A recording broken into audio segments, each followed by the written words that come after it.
The Courage of Sarah Noble, Chapter 3.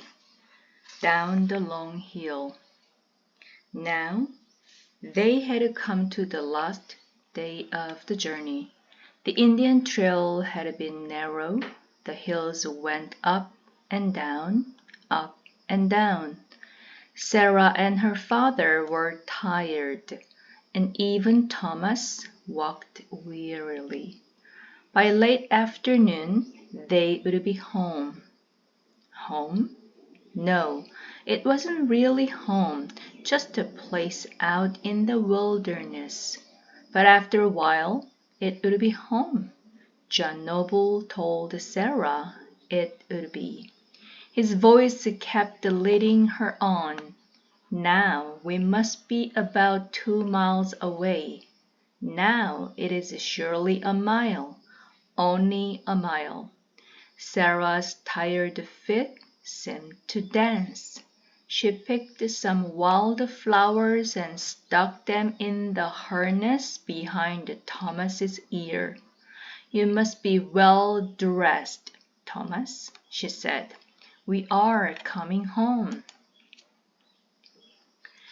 She put a pink flower on her own dress and her feet danced along again.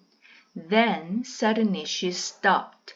"Father, if there's no house, where shall we live?" Her father smiled down at her. "I have told you." "Then tell me again. I like to hear." "I hope to find a cave in the side of a hill," he said. "I will make a hut for us, and a fence around it. Then you and Thomas and I will live there until the house is built, though Thomas will have to help me with the building." Sarah laughed. "Thomas cannot build a house." She had a funny picture in her mind of a solemn, long-faced Thomas carefully putting the logs in place. "He can drag logs," her father said. "Soon we shall have a fine house like Mistress Robinson's." "No," said Sarah, "like our own." "And why not like Mistress Robinson's?"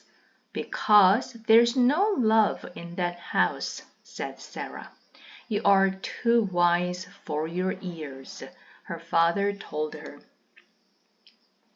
Now they had come to the top of a long, steep hill, and they stopped at a place where there were not many trees, only bushes and coarse grass. "This is one of the bare places," John Noble said. "The Indians have cleared it for a hunting ground." Sarah looked around her fearfully. Behind the bushes something stirred. "A deer!" said her father, and raised his gun. But Sarah clung to him. "No, father, no, do not shoot it." "But we must have meat." "Not now, not now," Sarah begged. "Its eyes are so gentle, father." "Well," said John Noble, but he did not shoot. The deer rushed away, its white tail showing like a flag. Then Sarah drew a long breath and looked down. Below there was a valley, and you'd see the great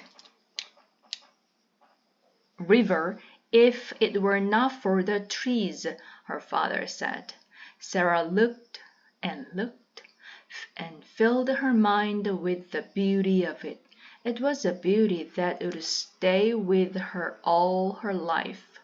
Beyond the valley there were green hills, and beyond and beyond and beyond, more hills of a strange, soft, and misty blue. The trees were the dark green of firs and the light green of birches in springtime, and now they were friendly. They were not like the angry dark trees that had seemed to stand in their path as they came. "I do like it," Sarah said. and I do not see any Indians. The Indians are by the great river, her father said. And I have told you, Sarah, they are good Indians. But Lemur said. John Noble took Sarah's small, cold hand in his. Mistress Robinson should teach her children to watch their words. She should watch her own. And there are people in this world who do not help others along the way, Sarah, while there are those who do. In our home, all will be treated with kindness. Always, Sarah. The Indians too, and they will not harm us. Now Sarah held her courage a little more firmly. She also held tightly to her father's hand, and so they came, with Thomas, down the long hill into the place that would be their home.